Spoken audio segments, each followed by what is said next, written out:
শীতকাল পড়ে গেছে। আমি একটু বেশি তাড়াতাড়ি বুঝতে পারি শীতকালটা আসলে, কারণ আমি প্রচণ্ড শীতকাতুরে।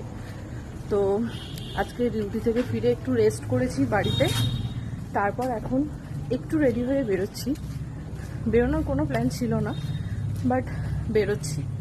আমার চারপাশটা পুরো দিওয়ালি দিওয়ালি ফিল আসছে, কারণ গোটা আমি যে রাস্তা দিয়ে যাচ্ছি সেটাও, প্লাস আশেপাশেটাও মানে লাইটিং, আর গোটা ঘর বাড়ি তো সেজে ওঠে এই দিওয়ালির সময়।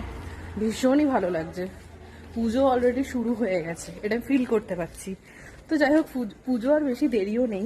মেরে দো अनमोल रतन मुझे लेने आ रही है, आ रहे हैं না आ रही है, ও হোয়াট এভার, কিছু একটা হবে। তো আসুক, আমাকে এখন ওয়েট করতে বলেছিল, কিন্তু আমি আর বসে থাকতে পারিনি। হ্যাঁ যাই, হেঁটে হেঁটে যত দূর যাওয়া যায়। তো আমি আমাদের কলেজ মোড় অব্দি আর কি ভাবলাম যে হেঁটে হেঁটে যাই, তারাও আসুক, একটু টাইমটা বাঁচলো হাতে, সেই কারণে। পুরো শক্তিগড়টা একটা চক্কর মারলাম আমরা। আর ঘোরা মানে আমাদের এটাই, গাড়ি নিয়ে পাই পাই করে ঘোরা। তবে আমার ইচ্ছে ছিল কোনো এক চায়ের দোকানে গিয়ে একটু আড্ডা মারবো বন্ধুদের সাথে, বাট সেটা আর হয়নি, কারণ বেরিয়েছি 9টার সময়, এখনই 10টা বাজে। তার উপর আমার ঘুমে চোখ লাল হয়ে গেছে পুরো। খাওয়া আমার অলরেডি হয়ে গেছে, আমি 8টার সময় খাওয়া দাওয়া সেরেই ফেলেছিলাম। বাড়ি গিয়ে একদম ধপাস হয়ে যাব। এই যে মিস্টার হ্যান্ডসাম, কি রে মাথা চুলকাচ্ছিস কেন? উকুন হয়েছে মাথায়? এইরকম ভাবে ক্যামেরাটাকে কে ঘোরায় না জানিয়ে না শুনে ফট করে ঘুরিয়ে দিল। তবেই তো আমি, তাই না? আমি যদি নাক খুঁড়তাম। নাক খুঁড়তে তো ভালো, একটা ভালো কন্টেন্ট নাক খোটার। নাক খোঁড়াটা কন্টেন্ট হতে পারে না। হেভি লাগতো। নাক খুঁটেই নে, যে বলেছিস যখন নাকটা খুঁটেই নে।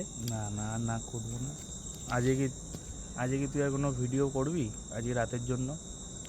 এত রাতে 10টা বাজে, এখন আমি কি ভিডিও করব? তাহলে আর কিছু বলার নেই, tata good night. Tata good night, আমিও ঘুমাবো, বিভৎস ঘুম পেয়েছে। এই নিন আপনার helmet. Tata, good night, good night, bye bye, bye bye. কাল দেখা হচ্ছে। দেখা যাবে। পিটাবো না। কালকে আমি